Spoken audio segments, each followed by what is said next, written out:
Fala personas, bem-vindos ao canal Ecos de Arte, eu me chamo Cris Dortas e agora eu vou estrear um quadro chamado Abrindo a Mente.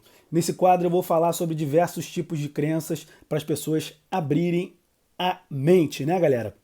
Então, eu vou começar falando sobre a desigualdade das riquezas, segundo Allan Kardec, de acordo com o livro O Evangelho segundo o Espiritismo. Então, espíritos de luz, espíritos do bem, fiquem ligados que tem coisas boas por aqui. Nesse momento, eu vou me ater apenas à desigualdade das riquezas, porque elas existem.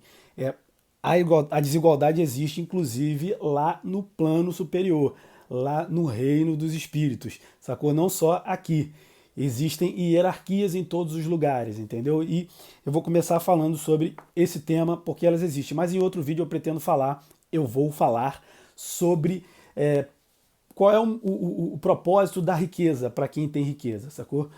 Para que ela deve ser utilizada e por que algumas pessoas vêm com a riqueza, tá? Então vamos começar falando da desigualdade das riquezas. A desigualdade das riquezas é um desses problemas que se procuram resolver inutilmente quando se leva em consideração apenas a vida atual. A primeira questão que se apresenta é esta: por que todos os homens não são igualmente ricos? Isso acontece por uma razão muito simples: é que os homens não são igualmente inteligentes, ativos, laboriosos para adquirir, nem sóbrios e previdentes para conservar. Tá vendo? Existem diferentes habilidades. Aliás, é um ponto matematicamente demonstrado que se a riqueza fosse repartida igualmente, daria a cada pessoa uma parte mínima e insuficiente, que supondo-se essa divisão realizada, o equilíbrio em pouco tempo seria rompido por causa da diferença de caracteres e de aptidões, que, supondo a divisão possível e durável, tendo cada um apenas o necessário para viver, o resultado seria o aniquilamento de todos os grandes trabalhos que contribuem para o progresso e o bem-estar da humanidade, que, supondo-se que ela desse a cada um o necessário, não haveria mais o estímulo que leva o homem às grandes descobertas e aos empreendimentos úteis.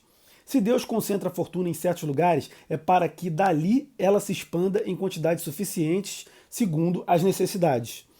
Admitindo-se esse raciocínio, pergunta-se por que Deus a concede a pessoas incapazes de fazê-la frutificar para o bem de todos. Essa ainda é uma prova da sabedoria e da bondade divinas. Dando ao homem o livre-arbítrio, quis Deus que ele chegasse, por sua própria experiência, a diferenciar o bem do mal, e que a prática do bem fosse o resultado dos seus esforços e da sua própria vontade. Ele não deve ser conduzido fatalmente nem ao bem, nem ao mal. Se assim não fosse, o homem seria apenas um instrumento passivo e irresponsável como os animais. A riqueza é um meio de experimentá-lo moralmente, mas como, ao mesmo tempo, é um poderoso meio de ação para o progresso, Deus não quer que ela fique muito tempo improdutiva, eis porque incessantemente a transfere. Isso vai ser falado lá no outro vídeo que eu vou falar sobre o propósito da riqueza, né? Cada um deve possuí-la para se exercitar na maneira de servir-se dela e provar que sabe utilizá-la. No entanto, como há a impossibilidade material de que todos a possuam ao mesmo tempo, além disso, se todas possuíssem, ninguém trabalharia e, em consequência, o aperfeiçoamento da terra sofreria. Cada um a possui por sua vez. Assim sendo, aquele que hoje não a tem, já a teve ou a terá em outra existência. E o que agora a possui poderá não tê-la mais amanhã.